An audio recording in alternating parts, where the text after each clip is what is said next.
Welcome to Alisha and ध्वनि channel. चुड़ैल की छाया। एक गांव था जिसका नाम भूल भुलैया वन था।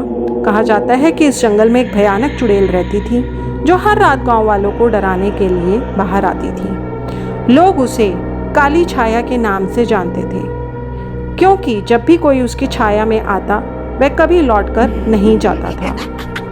गांव में ही ऐसे एक नया परिवार आकर बसा। परिवार में एक छोटी बच्ची सीमा थी। उसने इस भूल भुलैया वन में जाने की सोची। गांव वालों और उसके माता पिता ने उसे सख्त हिदायत दी, लेकिन वह नहीं मानी। जब सब सो रहे थे तो वो उस गांव की तरफ चल पड़ी। उसके पास एक पुस्तक थी जो उसकी माँ ने उसे उसकी रक्षा के लिए दी थी। जंगल में घुसते ही सीमा ने महसूस किया कि वहाँ एक छोटी टूटी हुई सी झोपड़ी है और हवा अजीब सी ठंडी है।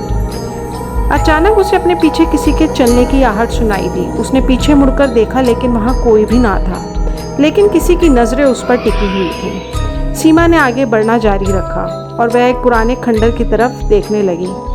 वहाँ से एक टूटी फूटी झोपड़ी दिख रही थी। जैसे ही उस झोपड़ी में वह घुसी, उसने अपने सामने एक औरत खड़ी हुई पाई जिसके बाल बिखरे हुए थे और आंखें लाल हो रही थी। उसकी हड्डियों की आवाज़ सुनाई दे रही थी जैसे वह किसी भी पल टूटने वाली हो। औरत ने सीमा को देखा और हंसते हुए बोली, तू भी मेरी छाया में आ गई, अब तू कभी यहाँ से नहीं निकल पाएगी। सीमा का दिल तेजी से धड़कने लगा। उसने उस चुड़ैल से बचने के लिए वो पुस्तक निकाली और पढ़नी शुरू कर दी। चुड़ैल की हंसी और भी तेज हो गई। उसने कहा, तू नहीं जानती, ये पुस्तक तुझे मुझसे नहीं बचा पाएगी। तेरी माँ भी कभी मेरी छाया में आई थी और तब मैंने उससे वादा किया था कि उसके आने वाली पीढ़ियां भी मेरी छाया में आकर मुझसे मिलेंगी। सीमा ने घबराकर पीछे हटने की कोशिश की, लेकिन उसके पैर जकड़ गए थे। चुड़ैल ने उसको अपने ओर खींचा और अपनी चपेट में ले लिया। अगले दिन गांव वालों ने सीमा को ढूंढने की कोशिश की, लेकिन उसे सिर्फ एक पुस्तक दिखाई दी जो जंगल में पड़ी हुई मिली। लोग समझ गए कि सीमा भी उस चुड़ैल की छाया में समा गई।